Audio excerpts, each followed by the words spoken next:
Bismillahirrahmanirrahim. Assalamualaikum warahmatullahi wabarakatuh.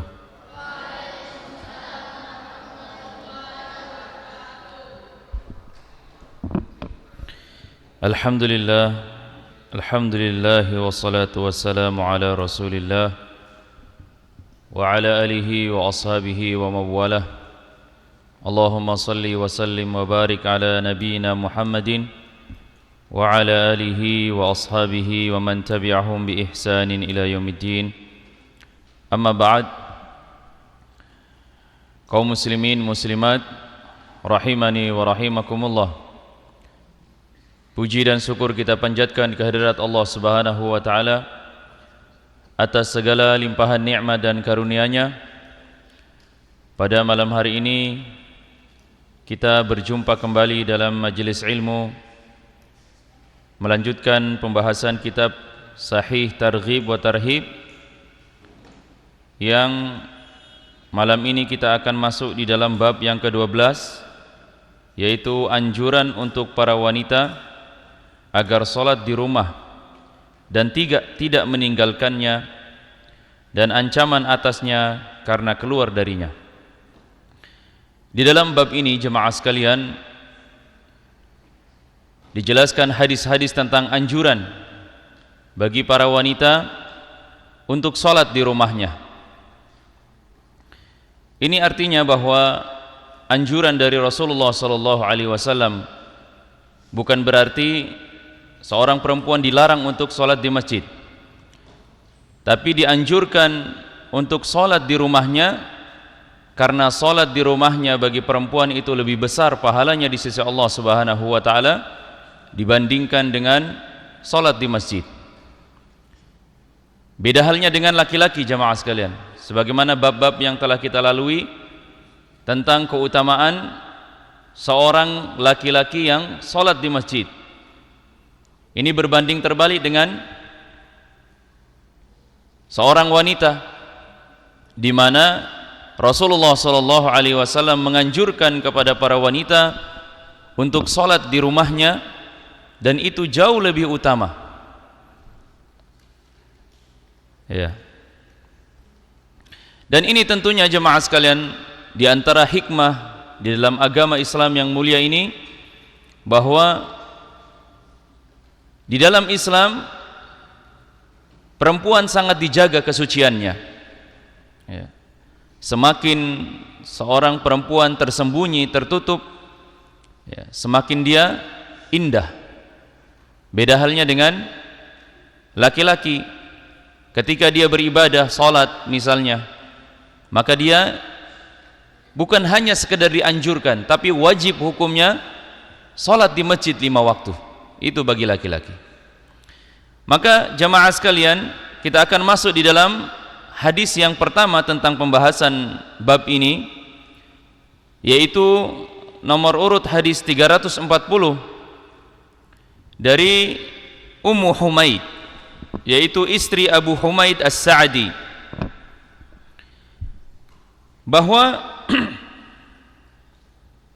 dia datang kepada Rasulullah SAW, lalu dia berkata, "Wahai Rasulullah, saya sangat ingin salat berjamaah bersamamu."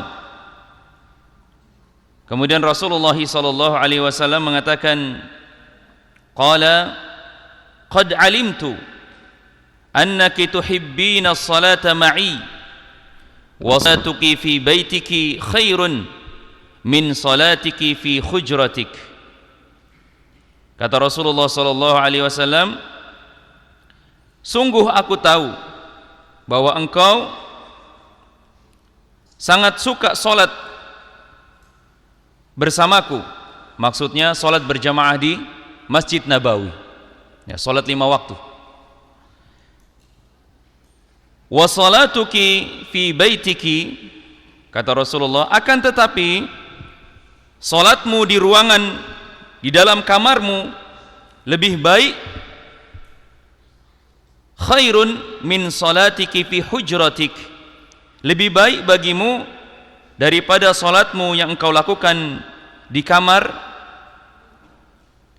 di luar kamarmu." Maksudnya Ya, jadi di dalam rumah itu kan biasa ada kamar-kamar ya, jemaah sekalian.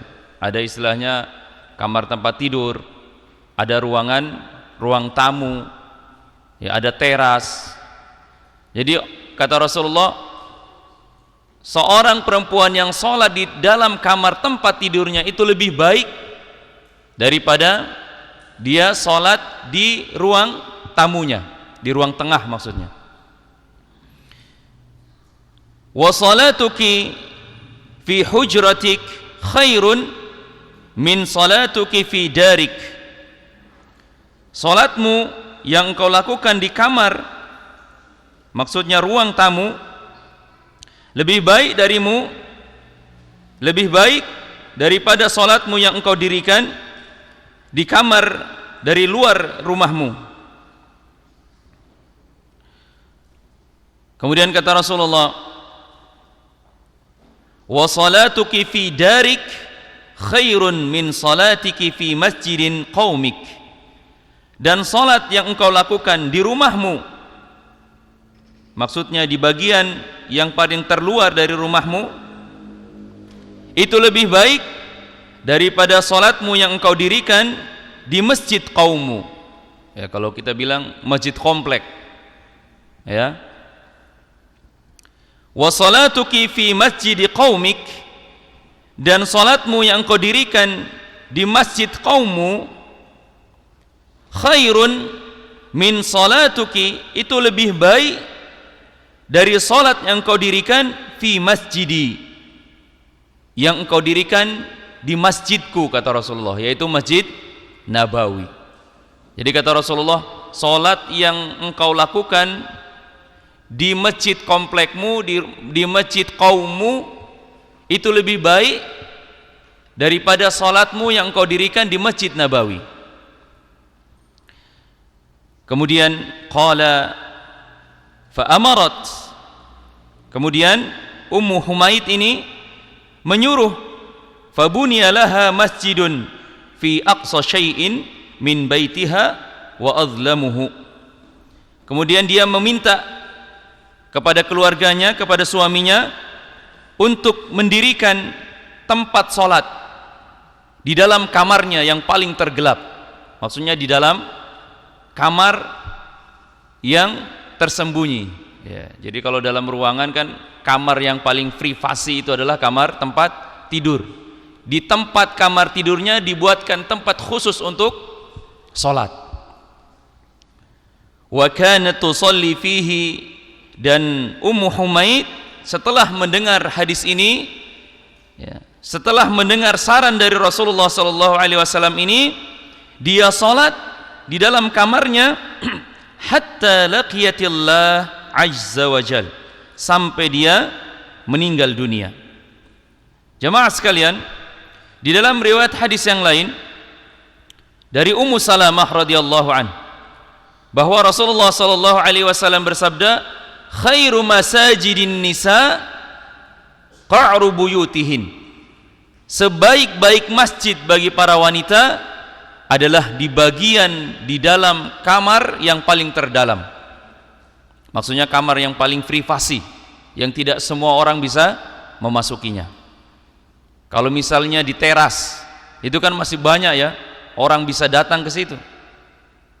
Di dalam ruang tamu masih banyak orang yang bisa datang dan bertamu di ruang tamu. Di dapur misalnya masih banyak orang-orang yang bisa datang. Tetapi di kamar pribadi tidak semua orang bisa masuk kamar pribadi. Bahkan anak-anak kita, di dalam hadis yang sahih disebutkan bahwa tidak boleh masuk di dalam kamar orang tua tanpa izin. Karena memang kamar tempat tidur adalah kamar yang paling privasi. Maka Ummu Humaid diperintahkan oleh Rasulullah SAW untuk membuat tempat ibadah, atau disebutkan masjid, ya, tempat sholat di dalam kamar yang paling tersembunyi, ya. Begitu juga dari riwayat Ummu Salamah disebutkan bahwa tempat ibadah atau tempat sholat yang paling baik bagi seorang perempuan adalah di dalam kamarnya, ya, di dalam kamarnya. Maka di dalam dua hadis yang mulia ini jamaah sekalian, kita dapat mengambil satu faidah bahwa seorang wanita itu lebih utama salat yang dia dirikan di rumahnya atau di kamarnya daripada dia mendirikannya di dalam masjid. Dan ini pahalanya lebih besar jamaah sekalian, bahkan bisa mengalahkan atau menandingi salat di Masjid Nabawi. Itu bagi perempuan. Padahal salat di Masjid Nabawi, kata Rasulullah sallallahu alaihi wasallam, salatu fi masjidi hadza afdalu min alfin salatin fiha siwah. Salat di Masjid Nabawi lebih baik 1000 kali lipat dibandingkan salat di masjid-masjid yang lain. Ya. Itu kata Rasulullah sallallahu alaihi wasallam. Dan seorang perempuan bisa mendapatkan pahala lebih dari 1000 kali lipat salat 5 waktu di rumahnya dibanding ketika dia melaksanakan di masjid misalnya. Ya, beda halnya dengan laki-laki jemaah sekalian. Kenapa demikian jemaah sekalian? Karena ketika seorang perempuan keluar dari rumahnya, ya, sudah menimbulkan satu fitnah, ujian. Ya. Makanya perempuan itu harus banyak-banyak di rumah. Ya. Banyak-banyak di rumah. Sedangkan di zaman sekarang ini ada istilah penyetaraan. Ya, jadi laki-laki dan perempuan dikatakan sama semuanya. Padahal kata Allah Subhanahu wa taala, "Walaysa dzakaru kal unsa", laki-laki dan perempuan itu tidak sama. Jadi konsep mana yang lebih benar ini? Ya. Apakah laki-laki dan perempuan itu sama ataukah berbeda? Tentunya berbeda jemaah sekalian. Ya. Di dalam agama kita yang mulia ini Allah Subhanahu wa taala memerintahkan para wanita untuk berdiam diri di rumah-rumah mereka. Wa qarna fi buyutikunna, hendaklah di antara para wanita itu berdiam diri di rumah-rumahnya. Ya. Jemaah sekalian, seorang wanita bisa mendapatkan pahala berlipat-lipat ganda ketika dia sholat di rumahnya. Bahkan di dalam rumahnya itu pun dibagi-bagi. Ada yang sholat di dalam kamarnya, ada yang sholat di ruang tamunya. Seorang perempuan yang sholat di dalam kamarnya dengan sholat di ruang tengahnya, di ruang tamunya, lebih utama dan lebih besar pahalanya ketika dia sholat di dalam kamarnya. Tadi Rasulullah SAW menyebutkan urutannya, ya, di dalam kamarnya, kemudian di ruang tengahnya, kemudian di rumahnya secara umum, kemudian di masjid, satu kaum di komplek, dan Masjid Nabawi. Rasulullah membandingkan seperti itu. Ya. Ini artinya bahwa semakin tersembunyi seorang perempuan dalam mendirikan salat, semakin bagus dan semakin afdal. Ya, ini kata Rasulullah sallallahu alaihi wasallam jamaah sekalian. Ya. Lihatlah di dalam hadis yang mulia bahwa seorang perempuan lebih baik salat di rumahnya. Dan hadis ini juga menunjukkan jemaah sekalian bahwa seorang wanita diperintahkan untuk senantiasa banyak tinggal di rumah. Makanya Allah Subhanahu wa taala mengatakan, "Wa qarna fi buyutikunna wa la tabarrujna tabarrujal jahiliyah til ula." Ya.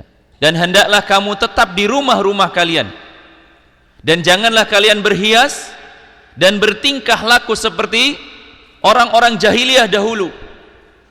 Jadi orang-orang perempuan-perempuan jahiliyah dulu senang bersolek, ya, senang, ya, mengumbar aurat. Makanya Allah Subhanahu wa taala memberikan wasiat kepada para wanita agar jangan seperti mereka, seperti perilaku orang jahiliyah. Ya. Dan di zaman kita sekarang ini jemaah sekalian, ya, sepertinya para wanita sudah kembali kepada masa jahiliyah. Banyak di antara muslimah, para akhwat, ya, yang tidak takut dan tidak merasa berdosa ketika membuka auratnya. Bahkan ada sebahagian orang-orang yang sudah berniqab, sudah belajar, tapi dia masih mengumbar daripada auratnya, seperti misalnya di media sosial dan lain sebagainya. Ya, ini merupakan musibah yang sangat besar, ya, musibah yang sangat besar. Dan kami wasiatkan kepada tulab, para penuntut ilmu, hendaklah kalian berhati-hati dengan fitnah ini, fitnah wanita, karena fitnah wanita ini merupakan fitnah yang sangat besar. Allah Subhanahu wa taala menyebutkan, inna kaida syaitanu kana dha'ifa, tipu daya syaitan itu lemah. Tapi Allah Subhanahu wa taala mengatakan dalam Quran surat Yusuf, ketika Allah menceritakan tentang kisah Nabi Yusuf, apa kata Allah Subhanahu wa taala? Inna kaidahunna 'azim. Sesungguhnya tipu daya para wanita itu sangat besar, sangat berbahaya. Makanya para penuntut ilmu hati-hati tuh. Jalan dari pondok ke masjid, jaga matanya. Karena banyak ya syaitan-syaitan berseliweran di jalan-jalan itu. Satu kali memandang, satu halaman hilang hafalannya. Ya. Karena tipu daya daripada syaitan yang menghiasi pandangan manusia. Begitu juga kisah yang agung dari kakek moyang kita, Adam alaihi salam, ketika digoda oleh iblis untuk bermaksiat kepada Allah. Apakah dia berhasil? Tidak. Ketika iblis mengajak Nabi Adam alaihi salatu wasalam untuk bermaksiat kepada Allah, untuk melanggar perjanjian, Nabi Adam tidak bisa diganggu. Ya. Tapi ketika istrinya yang meminta untuk mengambil buah yang ada di tengah-tengah surga, yang tentunya dilarang oleh Allah Subhanahu wa taala, kemudian Nabi Adam lupa. Itu sebabnya kenapa? Inna kaidahunna 'azim. Sesungguhnya tipu daya wanita itu sangat berbahaya. Jemaah sekalian, kemudian faedah hadis yang selanjutnya, di dalam dua hadis yang sudah kita bahas, bahwa menunjukkan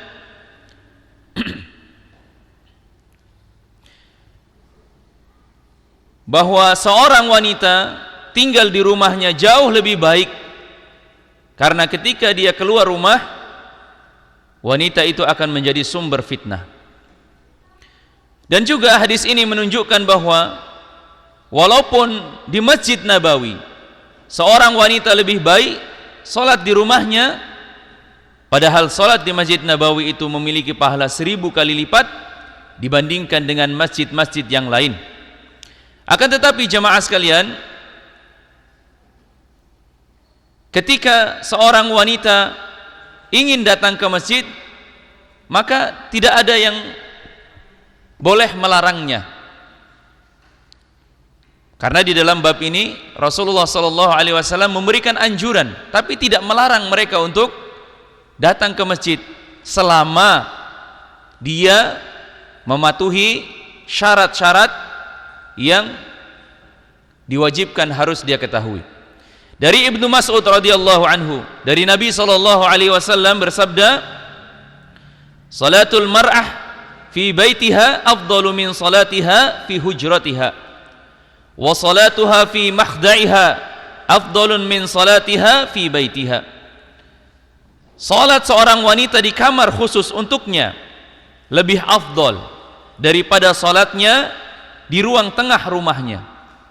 Salat wanita di kamar kecilnya lebih utama daripada salat yang dia lakukan di kamarnya. Artinya jemaah sekalian, tempat solat bagi wanita di dalam rumah semakin tidak terlihat dan semakin jauh dari ikhtilat, dari campur baur, akan semakin besar keutamaannya. Ya. Dari Salim bin Abdullah bin Umar, bahwasanya Abdullah bin Umar berkata, aku mendengar Rasulullah SAW bersabda, la tamna'u nisa'akumul masajid idza istadzantukum ilaiha. Janganlah kalian menghalang-halangi istri-istri kalian untuk datang ke masjid.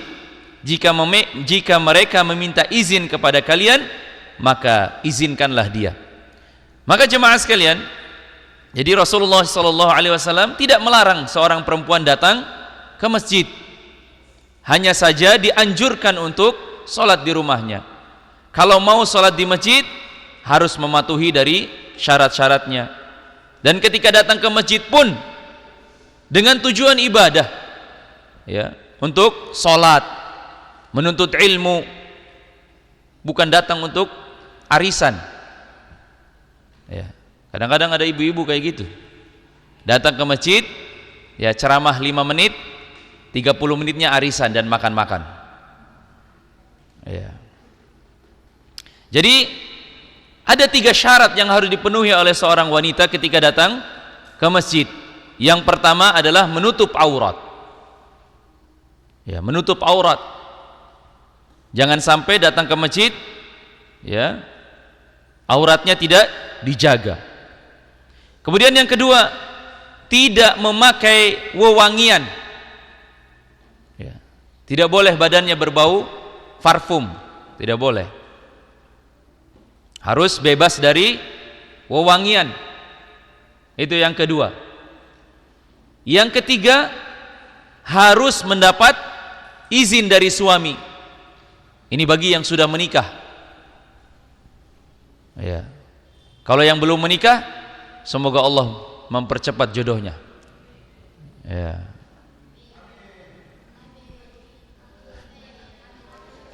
Itu ya. Jadi harus minta izin kepada suami dulu.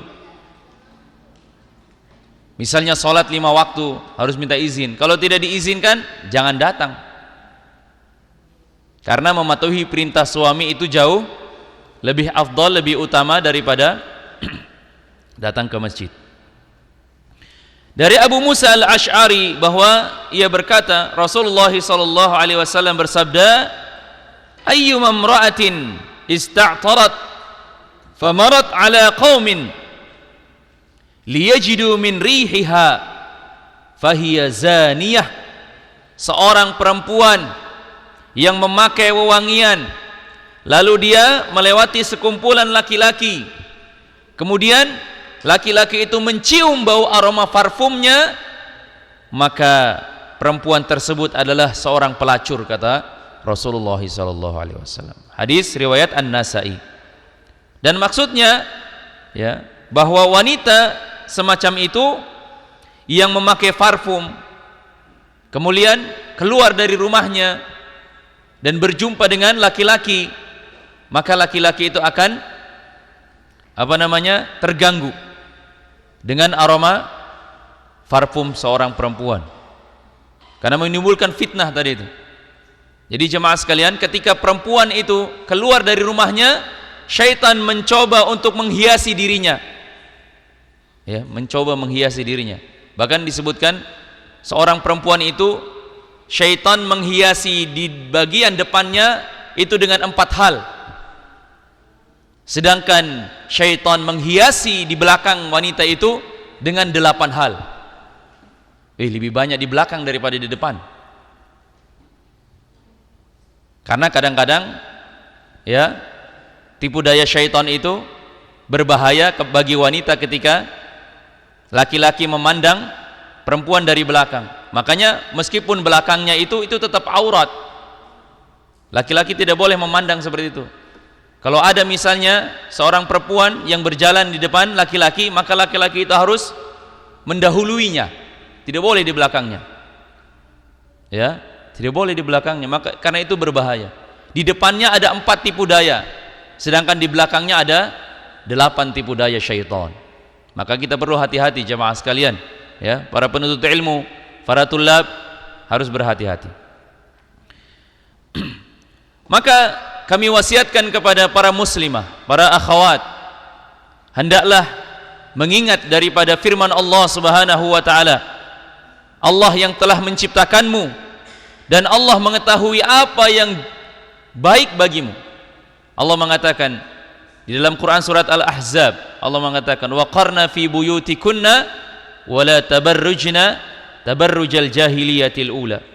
Dan hendaklah kamu tetap tinggal di rumah-rumah kalian dan janganlah bertabarruj. Apa itu tabarruj? Menghias diri. Ya, sekarang itu ada namanya cadar squat. Ya, sudah bagus bercadar, tapi bikin yang model-model. Ada yang model kupu-kupu, ya, macam-macam. Tujuannya menutup aurat agar tidak menjadi bahan perhatian, malah dibuat sesuatu yang menimbulkan perhatian. Nah, itu ya. Aneh-aneh apa namanya? Jilbab-jilbab sekarang itu. Ya, aneh-aneh. Bahkan ada yang sudah memakai jilbab syar'i masih apa namanya? Mengumbar foto-foto di media sosial misalnya. Kemudian apa istilahnya itu? Bermain TikTok.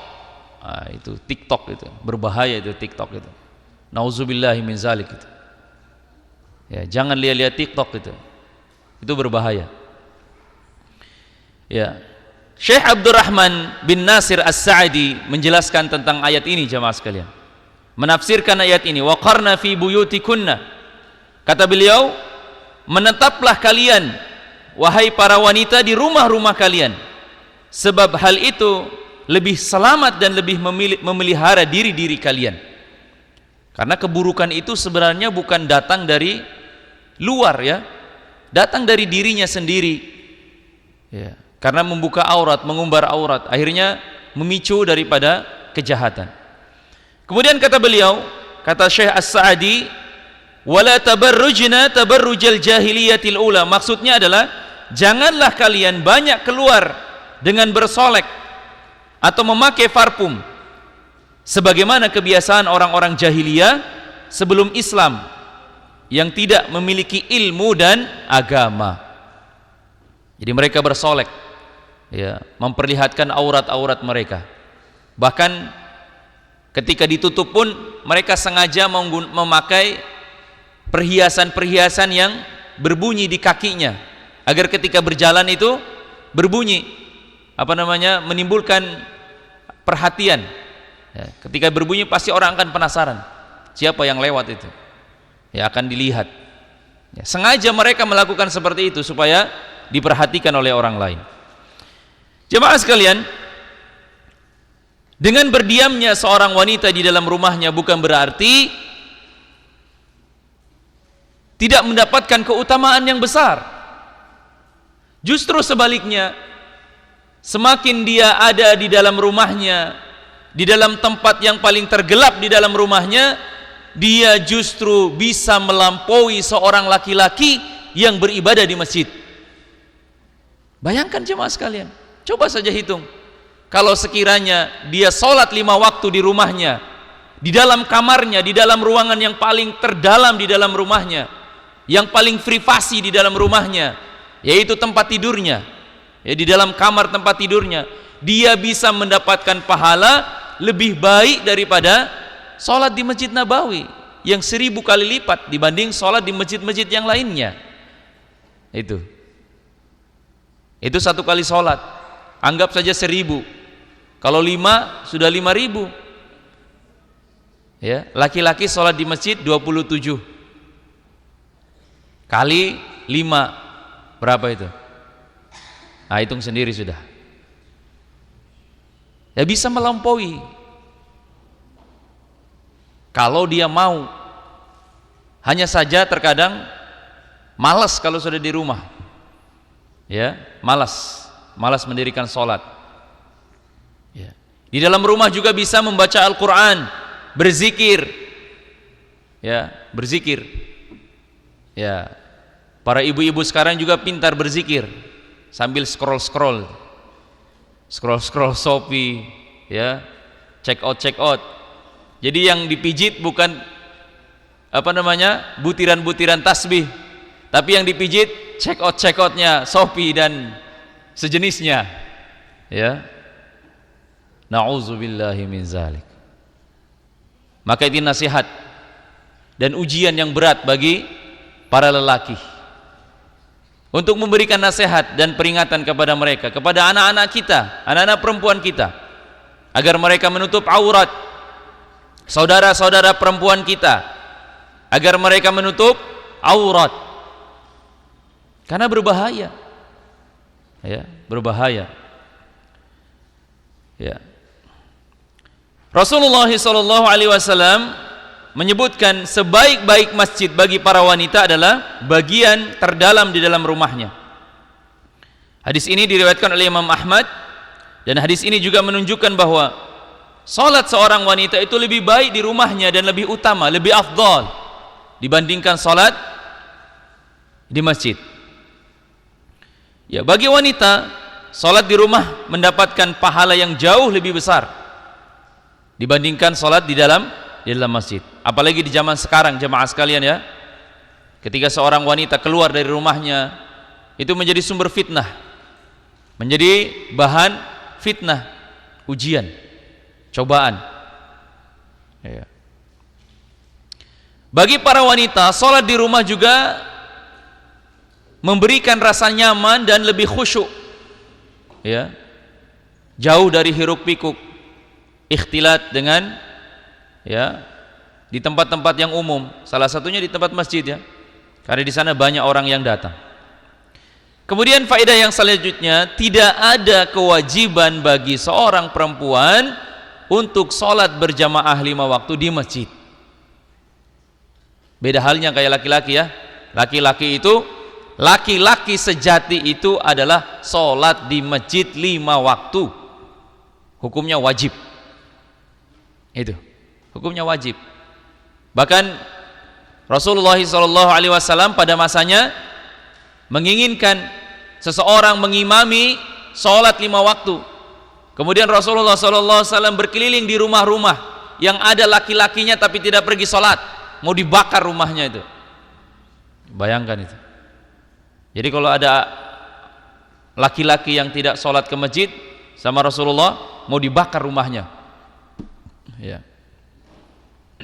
Jadi tidak ada kewajiban bagi wanita untuk sholat berjamaah di masjid, ya. Kemudian faedah yang terakhir, bahwa wanita yang ingin sholat di masjid harus menutup aurat dengan sempurna, kemudian tidak memakai wewangian, dan mendapatkan izin dari suami sesuai dengan anjuran yang telah kita bahas dalam hadis yang diriwayatkan oleh Imam Ahmad, ya. Ya. Jemaah sekalian, sebagai penutup, bahwa saya mewasiatkan kepada diri saya pribadi dan kepada para jemaah sekalian, hendaklah di masa-masa fitnah ini, ya, banyak di antara perempuan-perempuan, mungkin istri-istri kita, saudara perempuan kita, anak perempuan kita yang sudah kembali kepada masa jahiliyah, ya. Maka ini tugas berat bagi kita semua, bagi para lelaki, bagi para ayah, bagi para paman, bagi para kakak kepada adiknya, adik perempuannya, hendaklah menjaga mereka, ya, dari terbukanya aurat, dari terlalaikannya sholat 5 waktu. Karena ketahuilah bahwa seorang suami akan dimintai pertanggungjawabannya di sisi Allah Subhanahu wa taala terhadap istrinya. Seorang ayah akan dimintai pertanggungjawaban di sisi Allah Subhanahu wa taala pada hari kiamat, ya, bagi anak perempuannya, ya.